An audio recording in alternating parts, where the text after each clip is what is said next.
Hello and welcome to Cinemakers India. मैं 100% assure हूँ कि आपने हमारा पिछला वीडियो जो कि हमने प्रोजेक्टर को कैसे सिलेक्ट करें उसको लेके आए थे, आपने देखा होगा।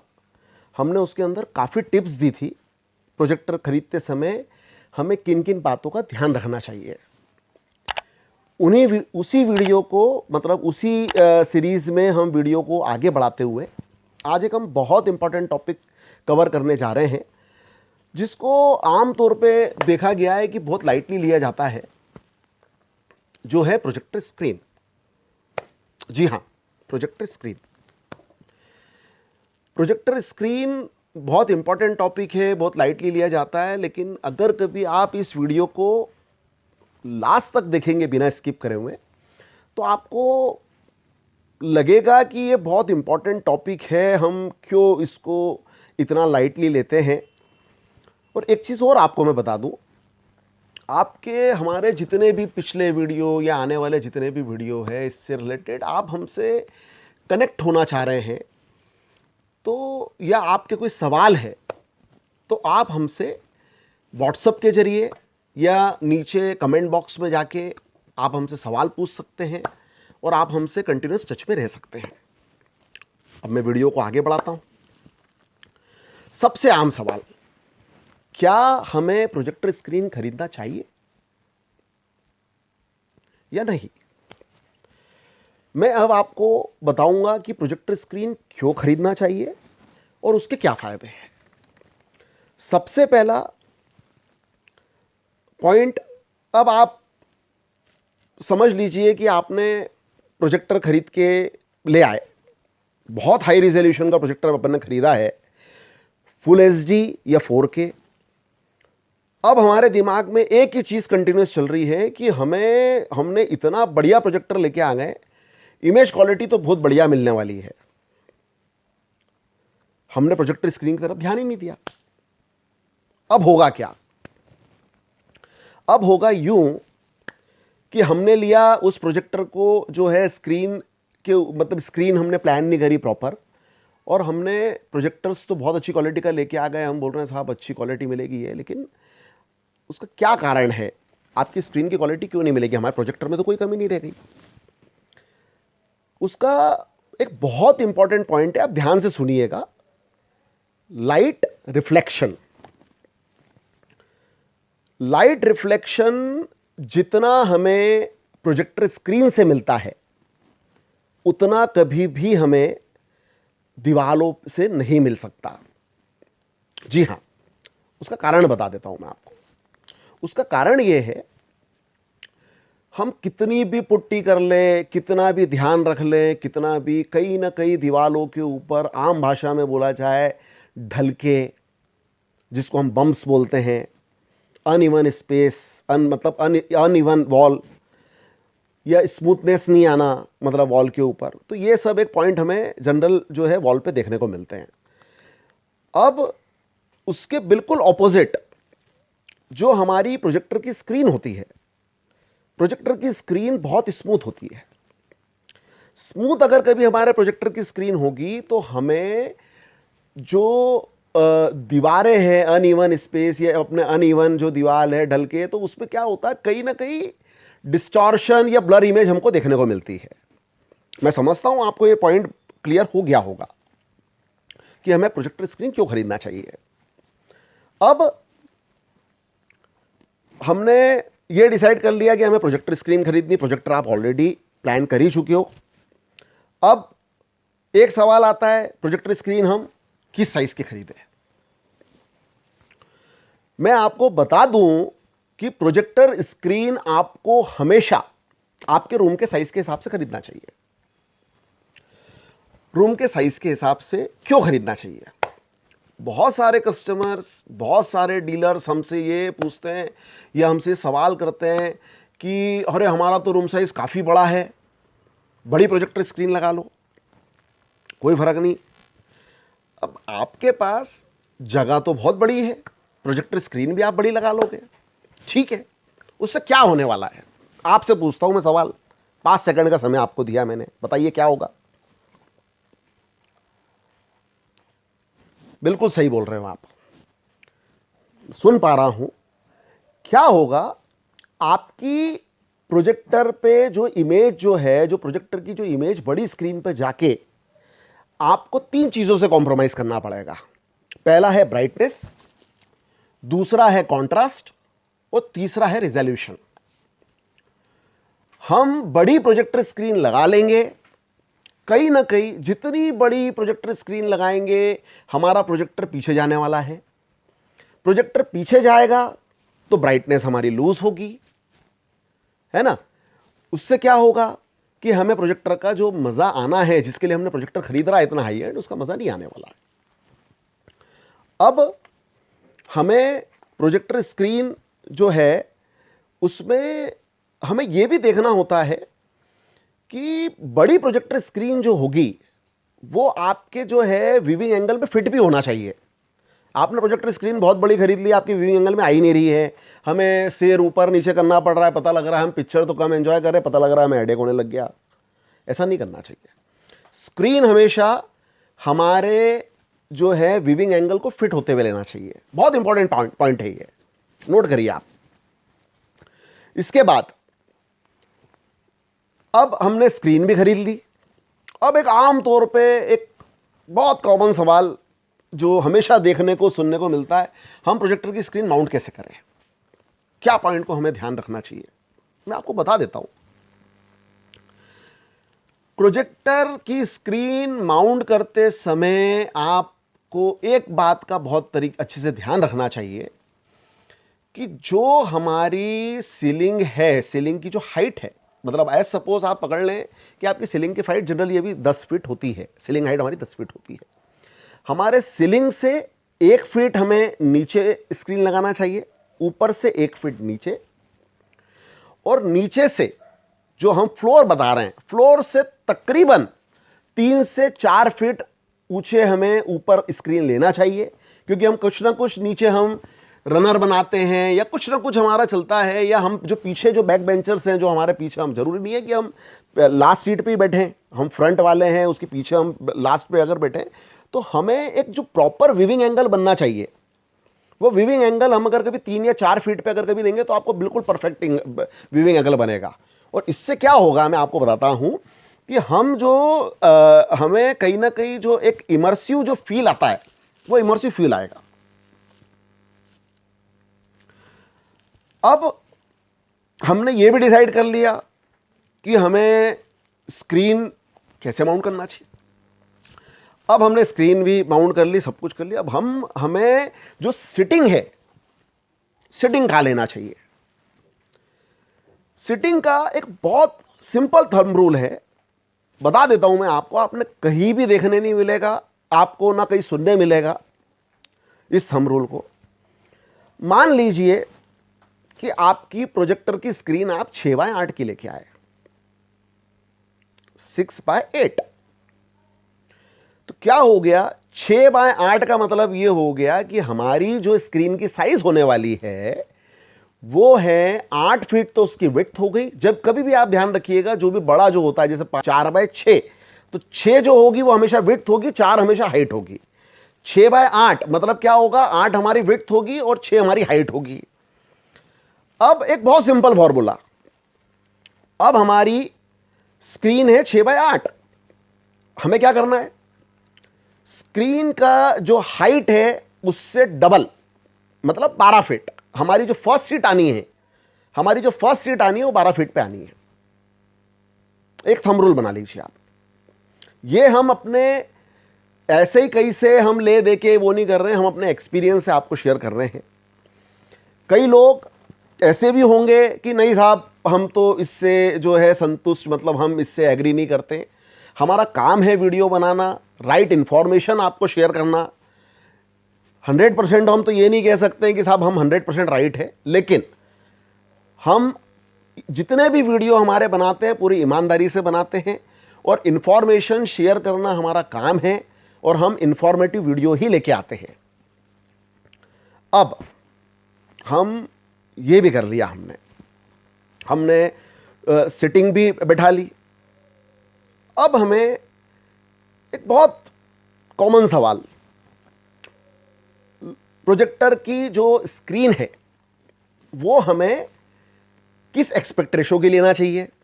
आम आदमी को ये पता ही नहीं होता है, क्योंकि मैं आपको बता देता हूं, आप प्रोजेक्टर पहली बार लेने जा रहे हो, प्रोजेक्टर स्क्रीन पहली बार लेने जा रहे हो। अगर आप पहली बार लेने जा रहे हो तो ये सवाल आपके दिमाग में कभी आ ही नहीं सकता, क्योंकि मैं आपको बता रहा हूं मार्केट में बहुत सारे ऐसे लोग हैं जो कि वो टेक्निकली साउंड नहीं है, वो ये खुद ही उन्हें नहीं पता होता एस्पेक्ट रेशो क्या होता है। तो एक मैं आपको बहुत चीज बता देता हूं, एस्पेक्ट रेशो जनरली जो डेटा प्रोजेक्टर्स का होता है, डेटा प्रोजेक्टर का एस्पेक्ट रेशो कहीं ना कहीं 4:3 होता है। हमने जैसे आपको पिछले वीडियो के अंदर कनेक्ट किया था, बताने की कोशिश की थी कि जब भी हम होम यूसेज के बारे में बात कर रहे हैं, होम यूसेज में जनरली 16:9 या 2.35:1 का एस्पेक्ट रेशो यूज होता है। अब आप समझ लीजिए, जब हमारा होम यूसेज में 16:9 और 2.35:1 का अगर कभी एस्पेक्ट रेशो यूज हो रहा है, तो हमें स्क्रीन कौन सी लेना चाहिए? मैं समझता हूं आप समझ गए। 16:9 बिल्कुल सही सोच रहे हो आप, या 2.35:1। अब वापस एक सवाल पूछता हूं मैं आपसे कि 16:9 लेना चाहिए कि 2.35:1 लेना चाहिए? यस।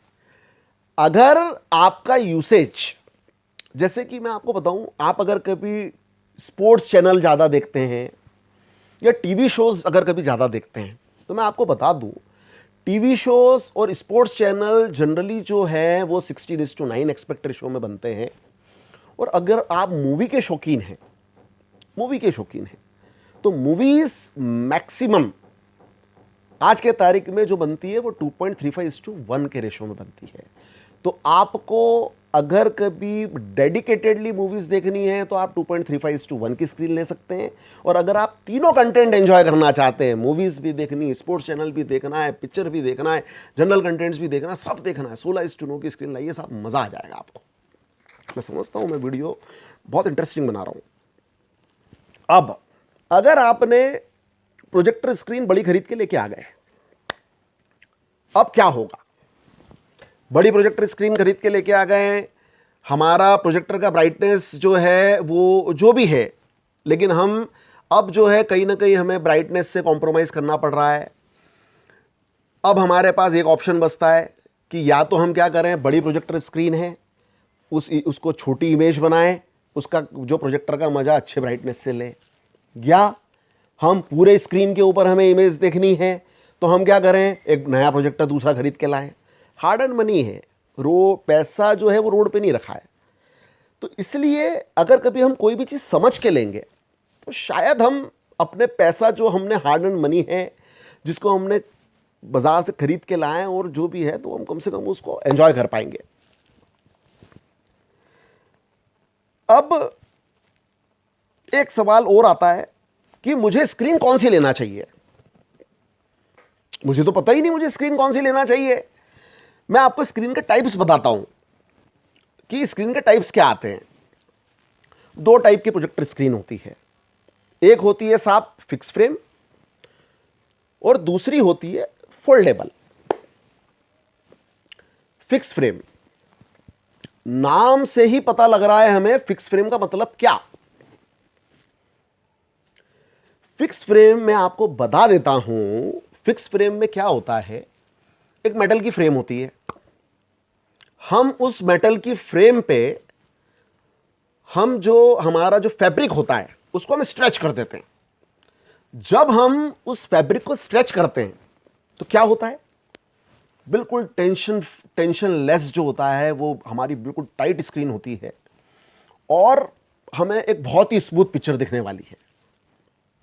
अब उसके बाद हम क्या करते हैं कि वो जो हमारी मेटल की फ्रेम है उसके ऊपर हम ब्लैक वेलवेट से उसको कवर कर देते हैं। अब अधिकतर लोगों को ये पता नहीं होता है कि ब्लैक वेलवेट से ही क्यों कवर करते हैं। मैं बताता हूं आपको क्यों कवर करते हैं। आप कितना भी अच्छा प्रोजेक्टर का इंस्टॉलेशन कर लो, कितना भी अच्छा प्रोजेक्शन का इंस्टॉल कर लो, कभी दीवार ये वो जो भी है, इतना प्रॉपर इंस्टॉलेशन कभी हो नहीं पाता है। कहीं ना कहीं आपकी जो इमेज है वो पर्दे से कहीं ना कहीं थोड़ी बहुत तो बाहर जाती है। और आपको पता है कि जो ब्लैक कलर होता है वो हमारी जो कलर है उसको एब्जॉर्व करता है। ब्लैक फ्रेम क्या करेगी, जो भी आपका जो आपकी इमेज उससे बाहर निकल रही उस कलर को एब्जॉर्व कर लेगी। तो हमें क्या दिखना है, हमें एक बिल्कुल परफेक्ट इमेज दिखना है। समझ गए होंगे आप।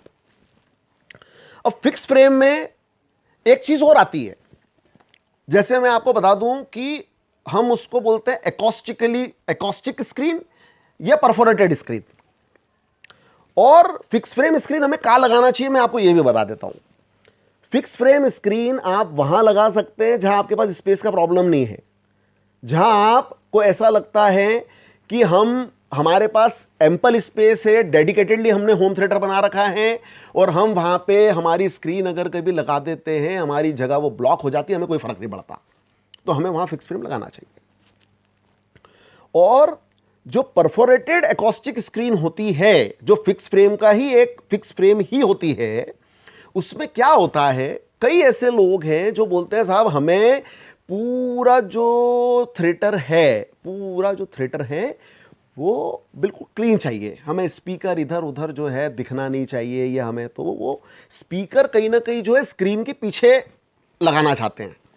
अब क्या होगा, जो आपकी एकॉस्टिक स्क्रीन होगी, एकॉस्टिक स्क्रीन क्या करेगी, एकॉस्टिक स्क्रीन या परफोरेटेड जो वर्ड है इसी के अंदर सब छुपा हुआ है। एकॉस्टिक स्क्रीन क्या करेगी, एकॉस्टिक स्क्रीन में एक सिमलेस बारीक बारीक से होल होते हैं, जो आपका मैन्युफैक्चरर उसके अंदर बारीक बारीक से होल डाल देता है। अब हमने स्पीकर्स पीछे लगा रखे, उसके आगे स्क्रीन लगा रखी है। अब क्या होगा, उस होल से हमारा जो साउंड है वो पास थ्रू हो जाएगा, हमारी स्क्रीन पे कोई फर्क नहीं पड़ेगा। और क्या हुआ, अब हमारा जो रूम है वो हमें बहुत क्लियर दिख रहा है। मैं समझता हूं आपको ये भी पॉइंट समझ में आ गया होगा। अब फिक्स फ्रेम के बाद मैंने आपको एक सेकंड पार्ट बताया, स्क्रीन का एक टाइप, फोल्डेबल। फोल्डेबल मतलब जहां हम उसको लेके कहीं पे भी घूम सकते हैं, पोर्टेबल होता है। उसकी क्या क्या टाइप है बता देता हूं। उसमें सबसे कॉमन जो पार्ट होता है वो होती है इंस्टालॉक स्क्रीन। इंस्टालॉक स्क्रीन मतलब जहां पे भी हम वो स्क्रीन को लॉक कर देंगे, जहां होल्ड करना चाहते हैं वहां वो स्क्रीन होल्ड हो जाएगी। इंस्टालॉक, हम जैसे ही उसका काम हुआ, हमने जैसे ही उसको रोल बैक किया, वो ऑटोमेटिकली फोल्ड होकर ऊपर चली जाएगी। ये हो गई इंस्टालॉक स्क्रीन। उसका एक दूसरा जो पार्ट है ट्रिपॉड, मतलब क्या बता रहा है आपको, ट्रिपॉड के ऊपर हमने स्क्रीन लगा रखी है, हमारा काम हो गया, कहीं भी हमने इंडोर आउटडोर लोकेशन पे हमें देखना है, हमने ट्रिपॉड के ऊपर स्क्रीन टांग दी, हमें कोई वॉल की जरूरत नहीं, कुछ नहीं। जब हमारा काम हो गया, हमने उसको फोल्ड करी, वापस ले गए। Tap tension, tap tension screen जो इंस्टालॉक और ट्रिपॉड जैसी स्क्रीन होती है, लेकिन टैप टेंशन पे क्या होता है, साइड में जो है कुछ डोरियां लगी होती है और थोड़ा सा उस पर टेंशन होता है। तो टेंशन होने के कारण क्या है कि जो हमें कहीं ना कहीं स्क्रीन पर्दे जो मतलब आपके हवा से या इससे अगर कभी इधर उधर स्क्रीन आपकी थोड़ी सी आपको ऐसा लगता है कहीं ना कहीं कि हमारी स्क्रीन फैल रही है, मतलब कहीं ना कहीं हल रही है या कुछ कर रही है, टैप टेंशन स्क्रीन में ऐसी कोई चीज़ देखने को नहीं मिलती है। ये भी आप ये भी समझ गए होंगे। अब उसके बाद एक और स्क्रीन होती है मोटराइज्ड। मोटराइज स्क्रीन पे क्या होगा, आपने रिमोट लिया, आपने जो है प्रोजेक्टर की स्क्रीन जब आपको खोलनी है तब आपने खोली, मोटर जो है रिमोट से बंद किया, प्रोजेक्टर की स्क्रीन वापस अपनी जगह पे। क्या ये 4 प्रकार की जो स्क्रीन होती है वो आपकी फोल्डेबल में आ गई। अब मैं आपको बता देता हूं कि हम जो है ये स्क्रीन कहां लेना चाहिए हमें। ये स्क्रीन हमें, जैसे फिक्स फ्रेम में हमारे पास जगह का कोई इशू नहीं है, हम उसको स्क्रीन को ब्लॉक कर सकते हैं, मतलब जगह को ब्लॉक कर सकते हैं, तो हम वहां पे ये ले सकते हैं। लेकिन अगर कभी आपको जगह को ब्लॉक नहीं करना है, हम उसको फोल्ड कर दें, ये कर दें, तो हम आप वहां जाके ये तीनों चारों प्रकार की स्क्रीन आप ले सकते हैं। अब मैं आपको एक चीज और बता देता हूं कि आपके जो स्क्रीन जो होती है आपके, वो भी अलग अलग मटेरियल में आती है। बहुत सारे मटेरियल आते हैं उसके अंदर। जरूरी नहीं है कि आपका जो स्क्रीन का एक टाइप का जो स्क्रीन का मटेरियल है वो आपके डार्कर रूम में अच्छा परफॉर्म कर रहा है तो वो लाइटर रूम में भी परफॉर्म अच्छा करेगा। डार्कर रूम में कई ऐसे मटेरियल आते हैं जो आपके डार्कर रूम में अलग टाइप से चलेंगे, मतलब अलग बहुत अच्छे से परफॉर्म करेंगे, कई ऐसे मटेरियल होते हैं जो लाइटर रूम में बहुत अच्छे से परफॉर्म करेंगे। तो मटेरियल भी बहुत अलग अलग टाइप के आते हैं, इसमें फैब्रिक्स बहुत अलग अलग होते हैं, हम ये पॉइंट भी हमें ध्यान रखना है। इसके बाद अब मान लीजिए कि आपका कोई डेडिकेटेड रूम नहीं है, आपका लिविंग रूम है। अब लिविंग रूम में नेचुरल लाइट खूब आ रही है, अब खूब आ रही है, हमें एंजॉय तो करना है साहब। अब उस केस में मुझे क्या करना चाहिए? उस केस में आज के तारीख में ये स्क्रीन का चलन बहुत बढ़ गया है।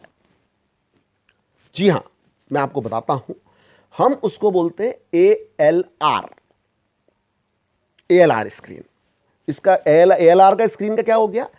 Ambient light rejecting screen, ALR, ambient light rejecting screen. मतलब क्या हो गया? लाइट अगर कभी हमारी बहुत ज्यादा पड़ती भी है तो हमारी जो स्क्रीन है उसके अंदर हमें जो इमेज की क्वालिटी है वो बहुत बढ़िया मिलने वाली है, आप ये समझ लो। और अब हमने अगर कभी ALR स्क्रीन भी खरीद के लेके आ गए तो उसमें भी आप ध्यान रखिए, प्रोजेक्टर में जैसे हमने बताया short through, long through, ultra short through, तो आप ये ना समझे कि हमने जो है प्रोजेक्टर में ALR स्क्रीन खरीद के लेके आ गए हैं तो हम जो है शॉर्ट थ्रू प्रोजेक्टर में भी वही यूज कर लेंगे, लॉन्ग थ्रू में भी वही यूज कर लेंगे। नहीं, लॉन्ग थ्रू की स्क्रीन, शॉर्ट थ्रू की स्क्रीन और अल्ट्रा शॉर्ट थ्रू की ALR स्क्रीन अलग आती है। ये भी पॉइंट हमने कवर कर लिया। अब ये जो टॉपिक है स्क्रीन वाला, ये इतना बड़ा है, मैं समझता हूं कि मैं अगर एक एक स्क्रीन को अगर लेके आपको डिफाइन करने जाऊं तो शायद हो सकता है ये वीडियो घंटों का बन जाए। ना तो आपके पास इतना वक्त होगा उसको समझने के लिए कि साहब ये स्क्रीन के बारे में इतना इतना इतना वो बताते जा रहे हैं, तो हम जो है कई ऐसे पार्ट है जिसको हम आने वाले जो हमारे वीडियोस है इसके अंदर हम कवर करेंगे। जैसे मैं लेकिन उसके बाद भी आपको बता दूं, बहुत सारे थंब रूल्स होते हैं, हमें स्क्रीन कैसे सिलेक्ट करना चाहिए। आउटडोर स्क्रीन्स हमारी आती है, रेयर प्रोजेक्शन, जैसे रेयर प्रोजेक्शन हम जैसे ये अभी जितने भी प्रोजेक्टर्स होते हैं इसमें क्या होता है कि हमारे जो प्रोजेक्टर्स होते हैं वो स्क्रीन के सामने लगते हैं, उसको हम क्या बोलते हैं कि जो है वो हमारा फ्रंट प्रोजेक्शन हो गया। और अब रेयर प्रोजेक्शन का क्या मतलब हो गया कि साहब हमारे जो स्क्रीन है, हमारे स्क्रीन के पीछे से जो प्रोजेक्शन हो रहा है, ऐसी स्क्रीन भी आती है रेयर प्रोजेक्शन। ऐसे बहुत सारे पॉइंट्स होते हैं। जैसे एक हम अगर कभी बात कर लें कि स्क्रीन गेन, फूड लैम्बर्ट्स, बहुत एडवांस टॉपिक है। इससे क्या होगा मैं आपको बताऊं, कहीं ना कहीं कंफ्यूजन पैदा होगा और ये जनरल आदमी के जो है समझने की जो चीज़ें है नहीं। इसमें अगर कभी आप एडवांस अगर कभी चाहते हैं हम इसके एडवांस वीडियो बनाएं, ये बनाएं, तो हम वो वीडियो भी लेके आएंगे। काफ़ी समय लिया हमने आपका और इतना इंफॉर्मेटिव वीडियो और ये सब बनाया, लेकिन कहीं ना कहीं मैंने एक चीज़ देखने को है कि हर यूट्यूबर जो भी वीडियो बना रहा है कहीं ना कहीं उसके दिमाग में एक लालच रहता है, लालची है। क्या बोलेगा वीडियो बनाने के बाद? सर लाइक करिए, सब्सक्राइब करिए। मैं ऐसा कुछ नहीं बोलने वाला, क्योंकि मुझे 100% ये पता है कि अगर आपको ये वीडियो इंफॉर्मेटिव लग रहा है, आपके ये फायदे का है और आप हमसे आगे कनेक्ट रहना चाहते हैं कि साहब नहीं, सिनेमेकर्स बहुत अच्छे वीडियो बना के ला रहा है, इंफॉर्मेटिव वीडियो बना के ला रहा है और बहुत स्लोली जो है वो वीडियो को मतलब बिल्कुल फास्ट नहीं तोड़ रहा है, बहुत स्लोली पॉइंट्स को कवर करके चल रहा है, तो आप जरूर हमें लाइक करेंगे और सब्सक्राइब करेंगे।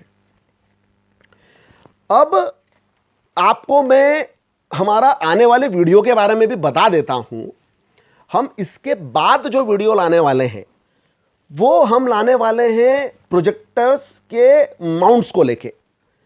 सीलिंग माउंट हो गया या वॉल माउंट हो गया, उसको लेके हम एक वीडियो लाने वाले हैं। तो क्या होगा कि हम प्रोजेक्टर के स्क्रीन्स और उसके बाद माउंट्स, तो ये टॉपिक हम पहले कवर करेंगे। उसके बाद अगर आप चाहते हैं कि आप कुछ और एडवांस वीडियो ऐसे लेके आए और आप ये चाहते हैं कि हम इस टाइप के, कुछ भी आप ऐसे हमसे कुछ एक्सपेक्ट कर रहे हैं कि नहीं साहब इस टाइप का वीडियो भी होना चाहिए, तो आप जरूर, मैं आपको बोलूंगा, आप कमेंट बॉक्स में जाइए, ज्यादा से ज्यादा कमेंट करिए, हमारे व्हाट्सएप के जरिए आप हमें कॉल कर सकते हैं, और ऐसा ही आपका प्यार हमारे साथ बनाए रखे। यही हमें मोटिवेट करता है कि हमें अच्छे से अच्छे वीडियो लाना है, और यही हमें दिन भर एनर्जी से भर के रखता है। आपने आखिरी तक ये वीडियो देखा, thank you so much, bye bye.